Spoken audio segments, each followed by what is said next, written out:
Ron Farrell, CEO and President of RGF Capital. Welcome, Ron. Thank you. Thank you for being at the 2023 Leadership and Deal-Making Summit today, hosted by the M&A Advisor. I would love if you could tell me something about your career, a little bit of history. I know you've been in M&A for forever. I've been doing M&A now since the late 60s.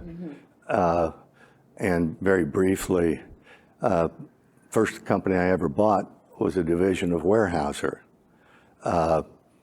and learned very quickly some key rules, that being, if you're in M&A and you're looking to build a company and ultimately sell it, you don't want to be the largest. As it turned out, the company that I acquired, Oakdale, ended up being the largest company in the industry. And then ultimately, upon sale, we had to break it up in order to do it properly.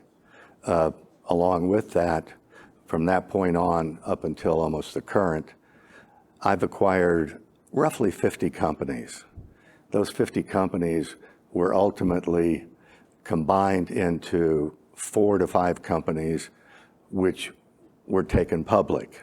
Not the mega deals like you see today, but IPOs more in tune with like what was going on in the 70s, 80s, and 90s, like that. We ended up acquiring one particular company, CIC Systems. We were, at that time, one of HP's largest dealers in the country. We did a company called Automotive Industries.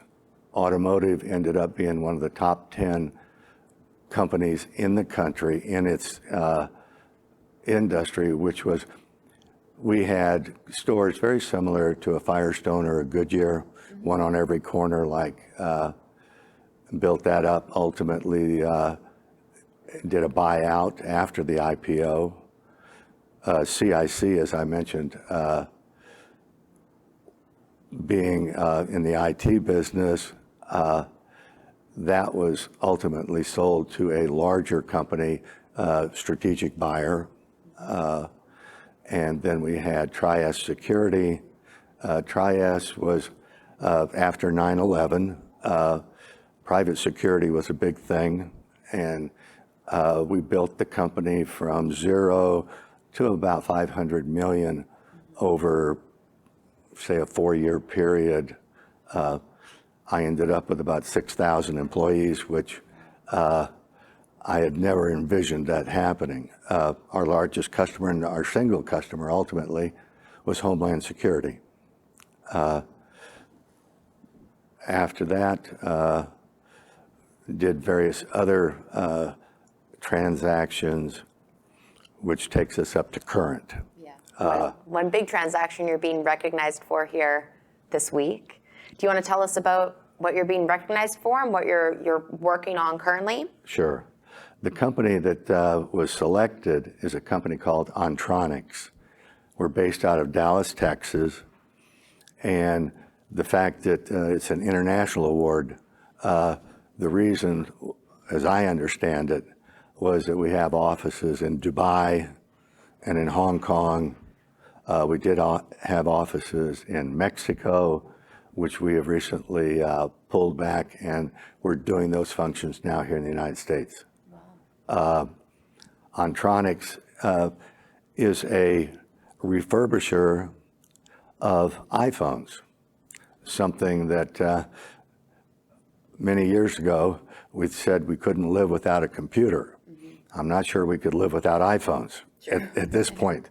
If you look around anywhere, the majority of the people have one in their hand. I've got on elevators and I've told people, I said, how many of you got iPhones? It's almost 100% all the time. True, yes. So we believe it's an industry that has ultimately endless future. We did the acquisition in December of last year, almost right at within 2 days of year end. We're looking at a couple other companies to acquire. Ontronics last year did about $270 million in revenue. We think that we can grow it to $1 billion company over the next couple years. Strategic acquisitions, things that make sense. And that's kind of it right there. Well, you're a big technology guy. Are there any other sectors or geographies that you're excited about that you think there's going to be some action in going forward? I currently have a very small position in a couple IT companies.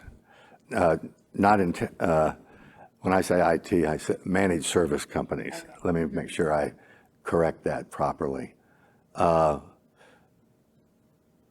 The computer industry is obviously here to stay. I don't know what we'd do if somebody switched it off.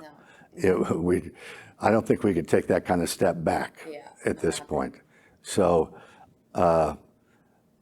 computers and so forth will always be part of my fabric, so to speak.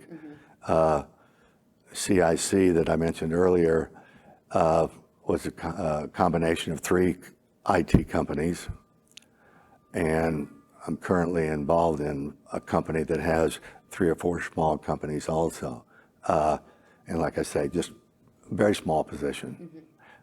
Ontronics really is right now my focus, and we really believe that so long as Apple does well, we're fine. That sounds about right to me. It's my only $4 trillion company I know. Wow. So I think we're in the right space. Well, we're so excited to recognize you for that here this week. And thank you so much for joining me for this conversation, Ron. Thank you so much.